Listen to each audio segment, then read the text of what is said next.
Sudah lama aku dengar dan aku baca. Ada suatu negeri di mana semua orang sama di depan hukum. Tidak seperti di Hindia ini.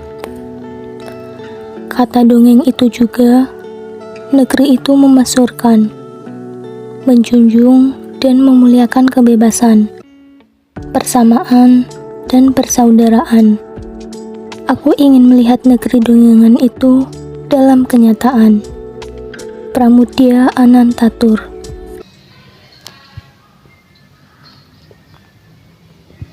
Assalamualaikum warahmatullahi wabarakatuh. Halo guys, gimana dengan cuplikan video tadi? Kalian jadi tahu kan gimana kondisi bangsa kita saat dijajah oleh bangsa Eropa? Benar-benar ngeri dan sadis bukan? Penyiksaan terjadi di mana-mana sampai tidak tegaknya keadilan, khususnya untuk para pribumi.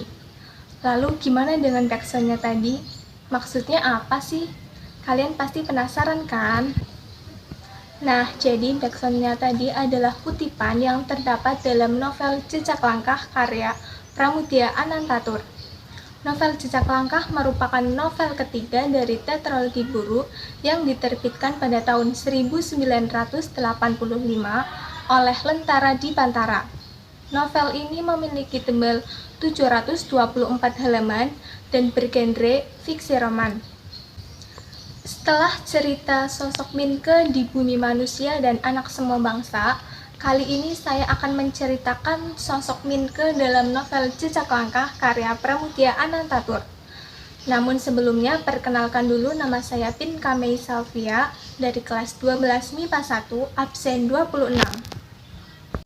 Minke, seorang pribumi yang lebih suka berpakaian Eropa dan berlagak seperti manusia modern. Ya, dia adalah anak seorang bupati dari Provinsi Jawa Timur. Dalam cerita ini, sosok Minke memiliki peranan penting dalam perkembangan media dan organisasi-organisasi yang dia rintis. Melalui tokoh Minke, pembaca diperlihatkan bagaimana proses lahir dan berkembangnya organisasi-organisasi pertama kaum pribumi di Hindia. Minke banyak mengecap pendidikan di Eropa, sehingga pandangan terhadap dirinya berbeda dibandingkan dengan kaum pribumi lainnya.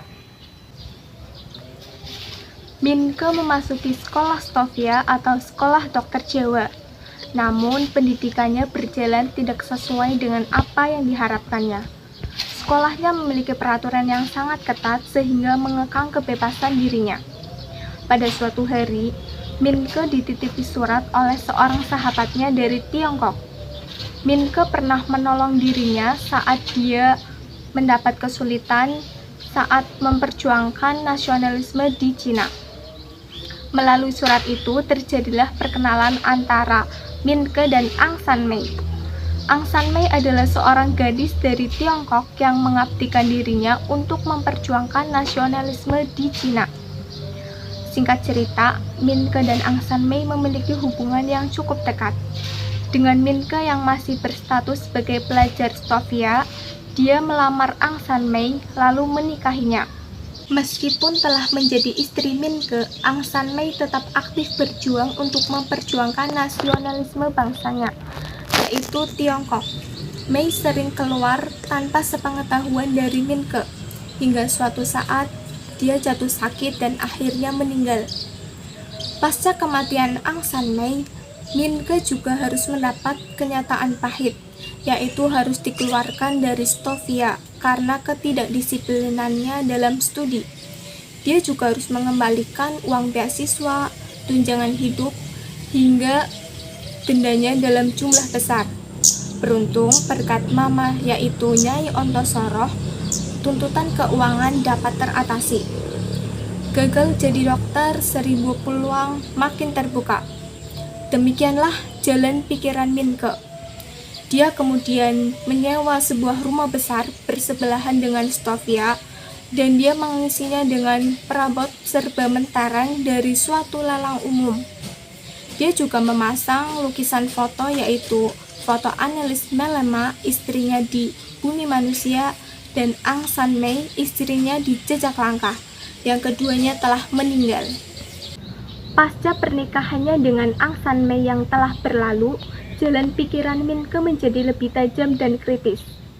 Dia terinspirasi oleh beberapa gerakan dari Tiongkok, perlawanan rakyat Filipina terhadap penjajahan Spanyol, dan perkembangan pesat bangsa Jepang dalam menduduki wilayah belahan bumi utara. Dia juga mendapatkan pencerahan ketika mengikuti kuliah umum. Dr. Wahidin Sudirohusodo memberikan penekanan kepada murid-muridnya untuk berorganisasi. Dengan berorganisasi, maka kaum pribumi akan bangkit dan memiliki kesadaran bangsa. Dari kuliah umum tersebut, Minke segera mendirikan sebuah organisasi yang bernama Syarikat Priai. Bersamaan dengan itu, dia juga mendirikan sebuah penerbitan koran mingguan yang bernama Medan Priai sebagai tempat untuk mengeluarkan pendapat, keluh kesah, edukasi hukum, sumber informasi, dan tempat pengaduan hukum untuk kaum pribumi. Tidak lama kemudian, dia mendapatkan tawaran dari kawannya yaitu Raden Tomo untuk bergabung dalam organisasinya, yaitu Budi Utomo. Minke pun akhirnya bergabung dalam organisasi tersebut. Namun tidak lama kemudian, Minke akhirnya keluar karena prinsipnya yang berbeda dengan Raden Tomo, di mana Raden Tomo lebih menekankan semangat satu bangsa, yakni Jawa. Pada suatu ketika, Minke menyadari bahwa pedagang merupakan orang-orang yang berpengaruh besar dalam kemajuan bangsa. Dari pemikirannya tersebut, akhirnya Minke mendirikan sebuah organisasi baru yang bernama Syarikat Dagang Islam atau STI. STI kemudian berkembang dan menjadi organisasi besar di kawasan Asia Tenggara yang berbahaya bagi pemerintah Belanda. Perkembangan kemajuan STI memberikan dampak besar bagi kaum pribumi untuk melakukan pergerakan perlawanan terhadap kolonialisme Belanda. Oleh karena itu, Minke semakin yakin untuk menggapai semua impian dan harapannya, yakni mengerahkan para kaum pribumi untuk melakukan pergerakan perlawanan terhadap pemerintah Belanda. Namun, melalui sebuah peristiwa, diciptakanlah suatu insiden yang membuat Minke kelihatan bersalah terhadap pemerintah Hindia Belanda. Minke akhirnya diasingkan dari Pulau Jawa, yaitu ke Teluk Betung, Lampung, karena dinilai mengkritik salah seorang aparatur pemerintah Hindia Belanda terlalu keras.